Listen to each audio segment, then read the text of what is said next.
ಸ್ನೇಹಿತರೇ ನಮಸ್ಕಾರ, ನಾನು ರವೀಂದ್ರ ಜೋಶಿ. ಜ್ಞಾಪಿಸಿಕೊಳ್ಳಿ, ಆಗಸ್ಟ್ 5, 2019ಕ್ಕೆ ಇಡೀ ವಿಪಕ್ಷದವರೆಲ್ಲ ದಿಗ್ಭ್ರಾಂತಿಗೊಂಡಂಥ ಆ ಕ್ಷಣವನ್ನು ಜ್ಞಾಪಿಸಿಕೊಳ್ಳಿ. ಅದೇ ರೀತಿಯ ಸ್ಥಿತಿಗೆ ಮತ್ತೆ ವಿಪಕ್ಷ ಬಂದು ತಲುಪಿದೆ. ಈಗ ಅವತ್ತು ಇಂಥದೊಂದು ವಿಧೇಯಕವನ್ನು ಮಂಡನೆ ಮಾಡಬಹುದು, ಈ ರೀತಿ ಅನುಚ್ಛೇದ 370 ರದ್ದುಗೊಳಿಸಬಹುದು, ರಾಷ್ಟ್ರಪತಿಯವರಿಂದ ಅತ್ಯಂತ ಗೌಪ್ಯವಾಗಿ ಅಂಕಿತ ಹಾಕಿಸಿಕೊಂಡು ತೆಗೆದುಕೊಂಡು ಬಂದು ರಾಜ್ಯಸಭೆಯಲ್ಲಿ ಮಂಡಿಸಬಹುದು. ಇಡೀ ಸ್ವಾತಂತ್ರ್ಯೋತ್ತರ ಭಾರತದಲ್ಲಿ ಇಂಥದೊಂದು ಕೆಚ್ಚೆದೆಯಿಂದ ಸರ್ಕಾರ ಕ್ರಮ ಕೈಗೊಳ್ಳಬಹುದು. ಇದು ಯಾವುದನ್ನೂ ನಿರೀಕ್ಷೆ ಮಾಡಲಾರ್ದಂಥ ವಿಪಕ್ಷ ಅಮಿತ್ ಶಾ ಅವರು ತಂದಂಥ ಒಂದು ಹಾಳೆಯಿಂದ ಸಂಪೂರ್ಣವಾಗಿ ವಿಹ್ವಲಗೊಂಡು ಹೋಗುತ್ತೆ, ಹತಾಶೆಗೊಂಡು ಬಿಡುತ್ತೆ, ಗಾಬರಿಯಾಗಿಬಿಡತ್ತೆ, ಏನು ಮಾಡಬೇಕು ದಿಕ್ಕು ತೋಚಲಾರದ ಸ್ಥಿತಿಗೆ ತಲುಪತ್ತೆ. ಯಾಕೆ ಇದನ್ನು ನೆನಪಿಸಿಕೊಳ್ತಾ ಇದ್ದೀನಿ ಅಂದರೆ, ಇವತ್ತಿನ ಕಾಲಘಟ್ಟದಲ್ಲಿ ಮೊನ್ನೆ ನಡೆದಂಥ ವಕ್ಫ್ ಬಿಲ್ನ ಅಂಕಿತದ ಸಂದರ್ಭದಲ್ಲಿ, ಅದನ್ನು ಮಂಡಿಸಿದ ಸಂದರ್ಭದಲ್ಲಿ ವಿಪಕ್ಷದವರು ನರಳುತ್ತಾ ಇದ್ದದ್ದನ್ನು ನೋಡಿದರೆ, ವೇದನೆಯನ್ನು ಅನುಭವಿಸ್ತಾ ಇದ್ದದ್ದನ್ನು ನೋಡಿದರೆ ಅದಕ್ಕೂ ಇದಕ್ಕೂ ವ್ಯತ್ಯಾಸ ಇಲ್ಲ ಅಂತ ಅನಿಸುತ್ತೆ. ಎರಡು ನೇರವಾಗಿ ಮಾಡಿದಂಥ ಸರ್ಜಿಕಲ್ ಸ್ಟ್ರೈಕ್ಗಳು. ಅವತ್ತು ರಕ್ತಪಾತ ಆಗತ್ತೆ ಅಂತ ಹೆದರಿಸಿದಂಥ ರಾಜಕಾರಣಿಗಳು ಆರ್ಟಿಕಲ್ 370 ಮುಟ್ಟಿದರೆ, ಬರೀ ಮುಟ್ಟಿದರೆ, ಸ್ಪರ್ಶಿಸಿದರೆ ಸಾಕು ರಕ್ತಪಾತ ಆಗತ್ತೆ, ಇಡೀ ಕಾಶ್ಮೀರದಾದ್ಯಂತ ಬೆಂಕಿ ಭುಗಿಲೇಳತ್ತೆ, ಕಂಡಲ್ಲೇ ಕಲ್ಲು ತೂರಾಟ ನಡೆಯುತ್ತೆ, ದೇಶಾದ್ಯಂತ ದೊಡ್ಡದಾದಂಥ ಹೋರಾಟ ನಡೆಯುತ್ತೆ ಅಂತೆಲ್ಲ ಅವತ್ತಿನ ಕಾಲಘಟ್ಟದಲ್ಲಿ ಪರಿಭಾವಿಸಿ ಇಂಥದ್ದೊಂದು ಬಿಲ್ಲನ್ನು ಮುಟ್ಟಲಿಕ್ಕೆ ಸಾಧ್ಯವೇ ಇಲ್ಲ ಸರ್ಕಾರ ಅಂತ ತೀರ್ಮಾನ ಮಾಡಿತ್ತು. ಅದೇ ರೀತಿ ಈಗ ವಕ್ಫ್ನ ವಿಧೇಯಕದ ಕುರಿತು ಒಂದು ಭ್ರಮೆಯಲ್ಲಿ ಇದ್ದಂಥ ವಿಪಕ್ಷ ಒಂದು ಆರ್ಟಿಫಿಷಿಯಲ್ ಇಂಟೆಲಿಜೆನ್ಸ್ನಲ್ಲಿ ತಯಾರಾದಂಥ ಒಂದು ವಿಡಿಯೋವನ್ನು ನೋಡಿದೆ. ಭಾಳ ನಗು ಬಂತು ನನಗೆ. ಅದರಲ್ಲಿ ಜಯಾ ಬಚ್ಚನ್ ಮತ್ತು ಸೋನಿಯಾ ಗಾಂಧಿ ಬಿಕ್ಕಿ ಬಿಕ್ಕಿ ಅಳ್ತಾ ಇದ್ದಾರೆ. ಆ ಕಡೆ ರಾಹುಲ್ ಗಾಂಧಿ ಅಳ್ತಾ ಇದ್ದಾನೆ, ಈ ಕಡೆ ಅಖಿಲೇಶ್ ಯಾದವ್ ಲೊಬೋ ಅಂತ ಇದ್ದಾನೆ. ಇಡೀ ವಿಪಕ್ಷದವರೆಲ್ಲ ಗೋಳಾಡ್ತಾ ಇದ್ದಾರೆ. ಎಷ್ಟು ಸುಂದರವಾಗಿ, ಎಷ್ಟು ರಮಣೀಯವಾಗಿ ಆ ವಿಡಿಯೋವನ್ನು ಸೃಷ್ಟಿಸಿದ್ದಾರೆ ಅಂದರೆ, ಈ ಆರ್ಟಿಫಿಷಿಯಲ್ ಇಂಟೆಲಿಜೆನ್ಸ್ನ ಕಲ್ಪನೆ ಇದೆಯಲ್ಲ, ಅದು ಅಗಾಧವಾದದ್ದು, ಬೆರಗು ಹುಟ್ಟಿಸುವಂಥದ್ದು ಅಂತ ನನಗನ್ನಿಸ್ತು. ಯಾಕೆ ಇದನ್ನೆಲ್ಲ ಪ್ರಸ್ತಾಪ ಮಾಡ್ತಾ ಇದ್ದೀನಿ ಅಂದರೆ, ನೀವು ನೇರವಾಗಿ ಹೋಗಬೇಕಾಗಿದ್ದು ಜೂನ್ 4 ಮತ್ತು ಜೂನ್ 9ಕ್ಕೆ. ಜೂನ್ 4ನೇ ತಾರೀಕಿಗೆ ನಾವು ನಿರೀಕ್ಷೆ ಮಾಡದ ರೀತಿಯಲ್ಲಿ ಫಲಿತಾಂಶ ಬರುತ್ತೆ. ನಾವು ಆ ರೀತಿಯ ಫಲಿತಾಂಶವನ್ನೇ ನಿರೀಕ್ಷೆ ಮಾಡಿಲ್ಲ, ಅಂಥ ಫಲಿತಾಂಶ ಬರುತ್ತೆ. ಇಡೀ ದೇಶ ಗಾಢಾಂಧಕಾರಕ್ಕೆ ಹೋಗಿಬಿಡತ್ತಾ, ಮತ್ತೆ ಇವರ ಅಟ್ಟಹಾಸ ಶುರುವಾಗತ್ತಾ ವಿಪಕ್ಷದವ್ರದ್ದು. ಏನಿದು, ಎಂಥದೊಂದು ಯಜ್ಞವನ್ನು ಆಹುತಿ ಕೊಡುವಂಥ ಸಂದರ್ಭ ಬಂತು ಅಂತ ಈ ದೇಶದ ರಾಷ್ಟ್ರಭಕ್ತರೆಲ್ಲ ಕಂಗಾಲಾಗಿ ಬಿಟ್ಟಂಥ ಕ್ಷಣ ಅದು. 10 ವರ್ಷ ಮಾಡಿದಂಥ ಸಂಪೂರ್ಣವಾದಂಥ ಯಜ್ಞ ಒಂದೇ ಒಂದು ಕ್ಷಣದಲ್ಲಿ ನೀರಿನಲ್ಲಿ ಹೋಮ ಮಾಡಿದ ಹಾಗೆ ಆಯ್ತಲ್ಲ ಅಂತ ಎಲ್ಲರೂ ವಿಹ್ವಲಗೊಂಡಂಥ ಕ್ಷಣ ಅದು. ಇಂಥದ್ದೊಂದು ಫಲಿತಾಂಶ ಬಂದ್ಬಿಡ್ತಲ್ಲ, ಏನಾಯಿತು ಇದು ಅಂತ ದಿಗ್ಭ್ರಮೆಯಾದಂಥ ಕ್ಷಣ ಅದು. ಮುಂದೆ 5 ದಿವಸಕ್ಕೆ ಜೂನ್ 9ಕ್ಕೆ ಪ್ರಮಾಣ ವಚನ ಸ್ವೀಕಾರ ಮಾಡ್ತಾರೆ.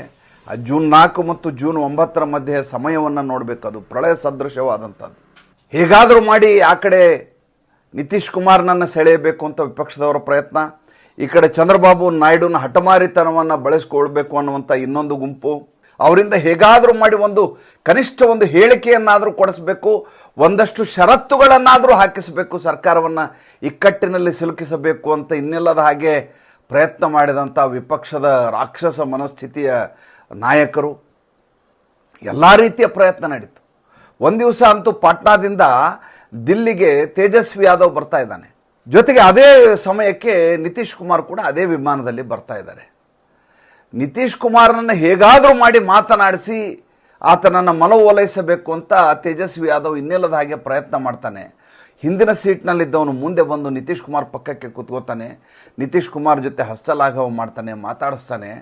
ನಿತೀಶ್ ಕುಮಾರ್ ಒಂದು ಚೂರು ವಿಚಲಿತರಾಗುವುದಿಲ್ಲ, ತಮ್ಮ ದೃಢವಾದಂಥ ನಿರ್ಧಾರ ಏನಿರುತ್ತೋ ಅದನ್ನು ದಿಲ್ಲಿಯಲ್ಲಿ ಬಂದು ಮತ್ತೆ ಹೇಳ್ತಾರೆ. ಅಷ್ಟೇ ಅಲ್ಲ, ಸರ್ಕಾರ ರಚನೆಗೆ ಯಾಕೆ ತಡ ಮಾಡ್ತಾ ಇದ್ದೀರಿ ಮೋದಿಜಿ ಅಂತ ಪ್ರಶ್ನೆ ಕೇಳ್ತಾರೆ.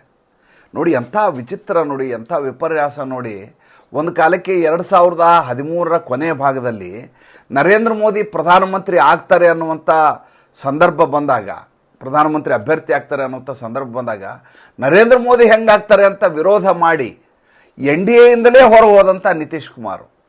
ಅಷ್ಟೇ ಅಲ್ಲ, ಬಿಹಾರದಲ್ಲಿ NDA ಜೊತೆ ಮುಖ್ಯಮಂತ್ರಿಯಾಗಿ ಅಧಿಕಾರ ನಡೆಸ್ತಾ ಇದ್ದಂಥ ನಿತೀಶ್ ಕುಮಾರ್ 2024 ಚುನಾವಣೆಯ ಸಂದರ್ಭದಲ್ಲಿ ತಾನು ಅಭ್ಯರ್ಥಿ ಆಗಬೇಕು ಪ್ರಧಾನಮಂತ್ರಿ ಪಟ್ಟಕ್ಕೆ ಅಂತ ತೀರ್ಮಾನ ಮಾಡಿ NDA ಸರ್ಕಾರವನ್ನು ಇಕ್ಕಟ್ಟಿನಲ್ಲಿ ಸಿಲುಕಿಸಿ ಭಾರತೀಯ ಜನತಾ ಪಕ್ಷವನ್ನು ತೇಜಸ್ವಿ ಯಾದವ್ ಜೊತೆ ಕೈ ಸೇರಿಸಿ ರಾತ್ರೋರಾತ್ರಿ ಸರ್ಕಾರ ಮಾಡಿ ಇಂಡಿಯಾ ಅಲಯನ್ಸ್ ಮಾಡಿದಂಥ ನಿತೀಶ್ ಕುಮಾರ್ ಸಭೆಯಲ್ಲಿ ಬಂದು ಹೇಳ್ತಾರೆ, ಸಂಸದೀಯ ಸಭೆಯಲ್ಲಿ, ಯಾಕೆ ಮೋದಿಯವರೇ ಯಾಕೆ ತಡ ಮಾಡ್ತಾ ಇದ್ದೀರಿ, ಗೆದ್ದ ಆಗಿದೆ, ಬಹುಮತ ಬಂದಾಗಿದೆ, ನಿಮ್ಮ ಜೊತೆ ನಾವೆಲ್ಲ ಇದ್ದೀವಿ, ಮೊದಲು ಸರ್ಕಾರ ರಚನೆ ಮಾಡಿ ಅಂತ. ನಾನು ಭಾಳ ಅಚ್ಚರಿ ಅನಿಸಿದ್ದು, ರಾಜಕಾರಣದಲ್ಲಿ ಏನೆಲ್ಲ ಸಾಧ್ಯ ಆಗ್ಬೋದು ಅನ್ನೋದಕ್ಕೆ ಇದಕ್ಕಿಂತ ಜ್ವಲಂತ ಉದಾಹರಣೆ ನಿಮ್ಗೆ ಸಿಗ್ಲಿಕ್ಕೆ ಸಾಧ್ಯವೇ ಇಲ್ಲ. ಆ ಕಡೆ ಗಡಸು ಮುಖದ ಚಂದ್ರಬಾಬು ನಾಯ್ಡು ಬರ್ತಾರೆ, ಅವರು ಒಂದಿಷ್ಟು ಷರತ್ತನ್ನು ಹಾಕಿಯೇ ಈ ಸರ್ಕಾರ ರಚನೆ ಆಗತ್ತೆ ಅಂತ ನಾವು ಕೂಡ ಭಾವಿಸಿರ್ತೀವಿ.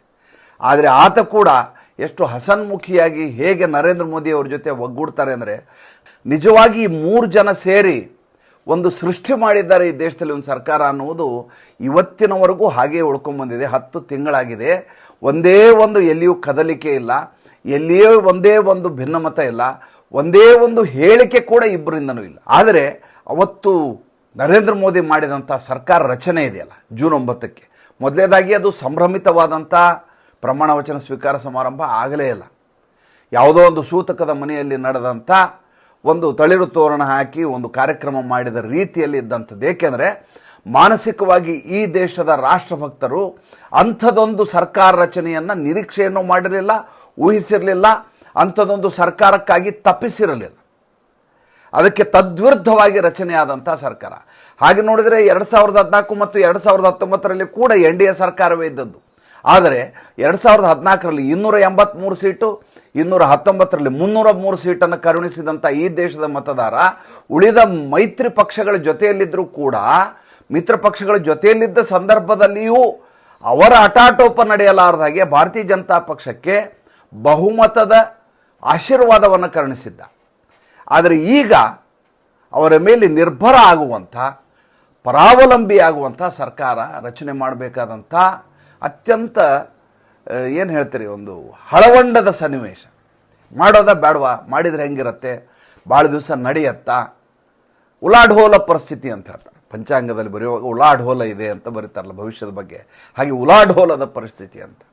ಆದರೆ ನರೇಂದ್ರ ಮೋದಿಯವರ ಆತ್ಮವಿಶ್ವಾಸದ ಪರಾಕಾಷ್ಠೆಯನ್ನು ನೋಡಿ, ತನ್ನ ಅನುಪಸ್ಥಿತಿಯಲ್ಲಿ ತಾನು ವಿದೇಶಕ್ಕೆ ಹೋಗುವ ಸಂದರ್ಭದಲ್ಲಿ ಮೈತ್ರಿ ಪಕ್ಷಗಳ ಮುಲಾಜಿನಲ್ಲಿ ಒಂದು ಬಿಲ್ಲನ್ನು ಪಾಸ್ ಮಾಡಬೇಕಂತ ಸಂದರ್ಭ ಒದಗಿ ಬಂದರೂ ಕೂಡ ಅಚಲವಾಗಿ ನಿಂತು ತನ್ನ ಸಹೋದ್ಯೋಗಿಗಳನ್ನು ಸಂಪೂರ್ಣವಾಗಿ ನಂಬಿಕೊಂಡು ವಿದೇಶ ಪ್ರವಾಸಕ್ಕೆ ಹೋಗಿ ಇಲ್ಲಿ ವಿಧೇಯಕ ಪಾಸ್ ಆಗುವ ಹಾಗೆ ನೋಡ್ಕೋತಾರೆ, ರಾಷ್ಟ್ರಪತಿಯವರ ಅಂಕಿತ ಆಗುವ ಹಾಗೆ ನೋಡ್ಕೋತಾರೆ.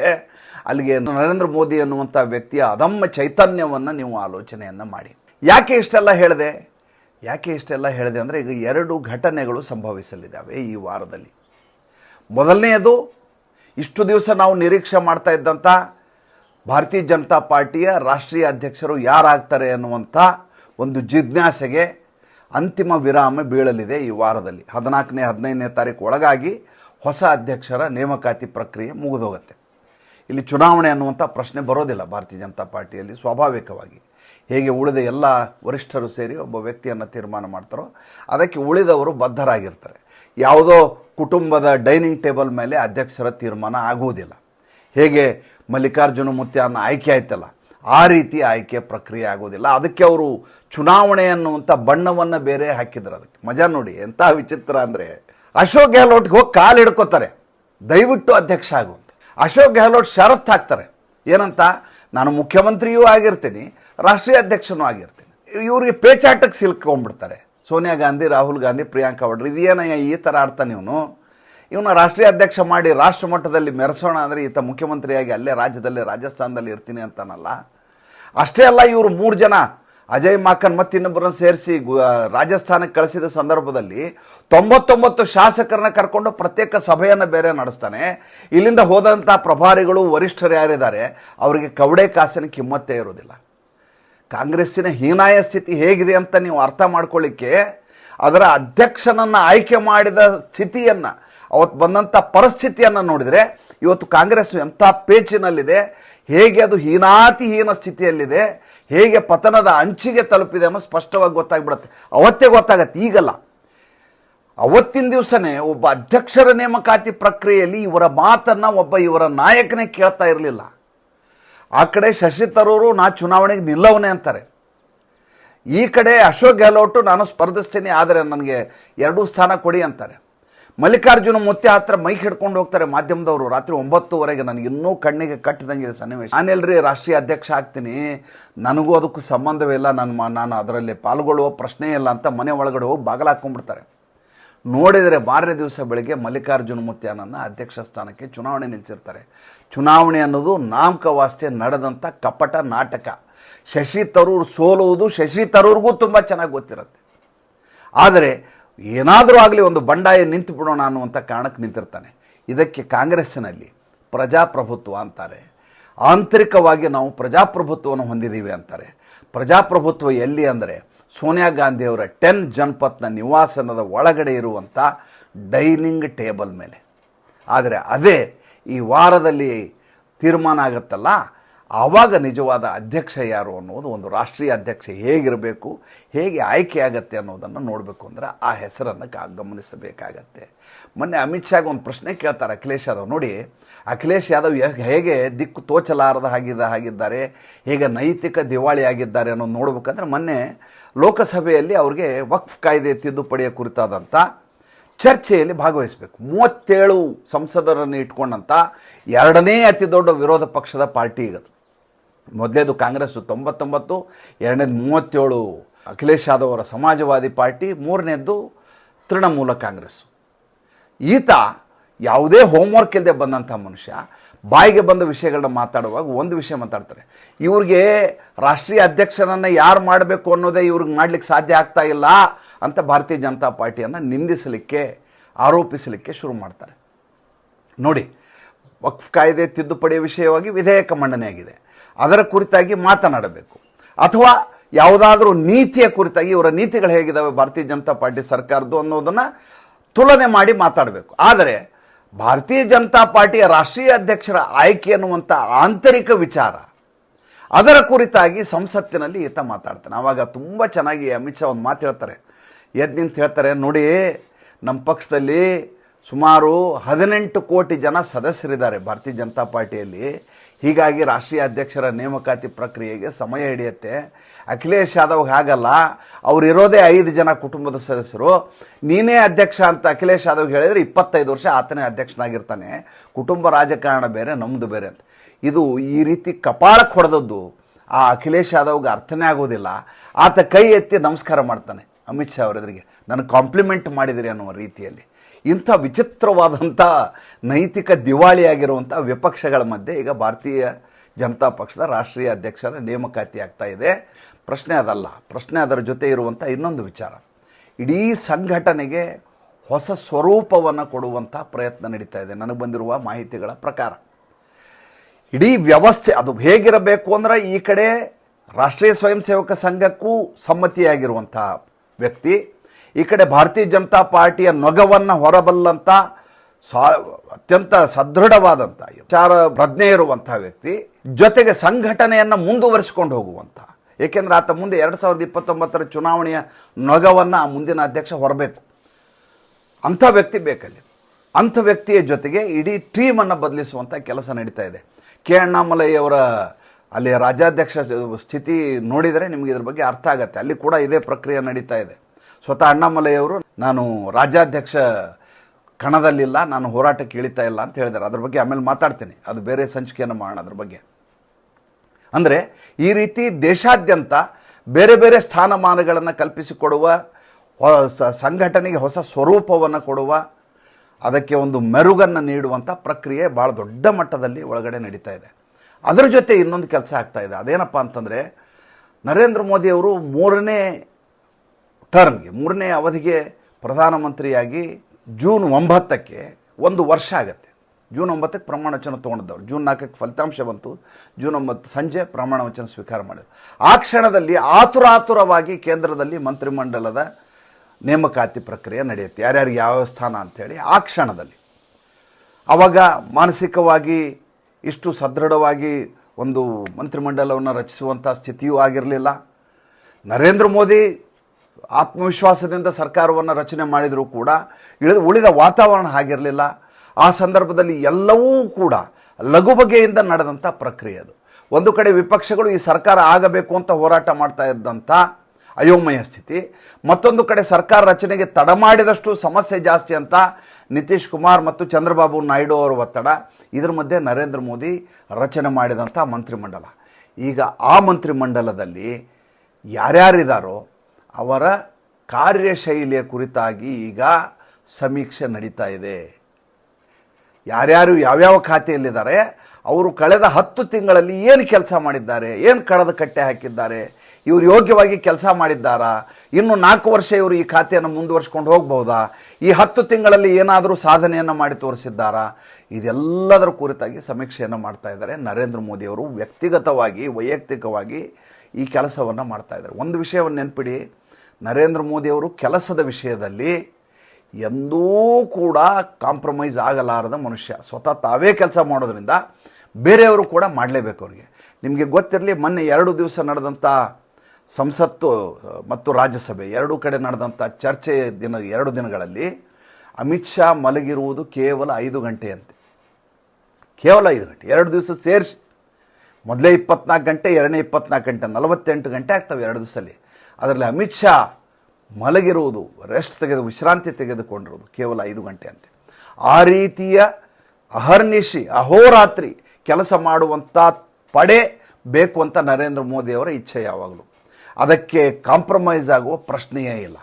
ಹೀಗಾಗಿ ಈಗ ಯಾರ್ಯಾರು ಯೋಗ್ಯರಾಗಿದ್ದಾರೋ, ಯಾರು ಕೆಲಸ ಮಾಡ್ತಾ ಇದ್ದಾರೋ, ಯಾರು ಮುನ್ನಡೆಸಿಕೊಂಡು ಹೋಗಬಲ್ಲರೋ 4 ವರ್ಷ, ಅಂಥವರನ್ನು ಮಾತ್ರ ಉಳಿಸಿಕೊಂಡು ಉಳಿದವರನ್ನು ಕೈಬಿಟ್ಟು ಹೊಸಬರಿಗೆ ಆದ್ಯತೆ ಕೊಡುವಂಥ ಹೊಸ ಮಂತ್ರಿಮಂಡಲದ ರಚನೆ ಆಗಲಿದೆ. ವಿಸ್ತರಣೆ ಅಲ್ಲ, ಮಂತ್ರಿಮಂಡಲದ ರಚನೆ. ವಿಸ್ತರಣೆ ಬೇರೆ, ಮಂತ್ರಿಮಂಡಲದ ರಚನೆ ಬೇರೆ.